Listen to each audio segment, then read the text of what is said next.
Question Prabhas గారు చాలా మందికి ప్రమోషన్స్ లో హెల్ప్ చేస్తూ ఉంటారు.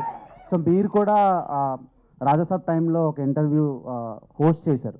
సో ఈ సినిమాకి ప్రభాస్ గారి కాంట్రిబ్యూషన్ ఎలా ఉండబోతుంది? యా అంటే మనోడి పేరు సుమంత్ ప్రభాస్. సో ఆబ్వియస్లీ నేను ప్రామిస్ చేసిన ఒకసారి ఖచ్చితంగా కల్పిస్తాను. పెద్ద ఫ్యాన్. ఓకే ఉంది అన్న అపాయింట్మెంట్ ఇచ్చిందంట. అయితే ఒకసారి కలుస్తాం. నేను కూడా ఉంటాడా. సో అది యా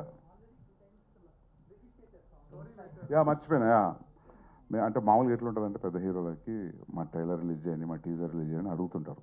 మామూలుగా జరిగే సినారియో అది. మేమేం అడగాలి, అన్ననే పెట్టిండ మస్తుంది పాట అని చెప్పి. ఓకే, అంటే మీరు డైరెక్ట్ చేస్తున్నారు? ఆబ్వియస్ డైరెక్ట్ చేస్తున్నందుకే తెలుస్తుంది కదా. ఈ డైరెక్టర్ ప్రొడ్యూస్ చేస్తున్నందుకు తెలుస్తుంది, అంతే కదా. సందీప్ గారు యాక్చువల్లీ మీరు ఎప్పుడు సీరియస్ మోడ్లో ఉంటారు ఇంటర్వ్యూస్లో కానీ అన్నిటి. ఒక చిన్న ఒక ఇంటర్వ్యూలో కూడా ప్రణయ్ గారిని ఒక లుక్ ఇస్తారు, సీరియస్ లుక్. అది వైరల్, ఇప్పటికీ వైరల్ అవుతుంటుంది. బట్ ఇక్కడ వచ్చినప్పటి నుంచి మీరు ఫన్ మోడ్లో కనిపిస్తున్నారు. చెప్తా, అది టీఎన్ఆర్ గారి ఇంటర్వ్యూ. అదా ఏమైందంటారో నాకు బాగా గుర్తు. ఆ ఫ్యాన్ పిచ్చి పిచ్చి సౌండ్ చేస్తుంది. ఆ సౌండ్ ఎక్కడ రికార్డ్ అయితేనే ఫ్యాన్ బంద్ చేశారు వాళ్ళు. మొత్తం వెనక కుర్తా దడుస్తుంది.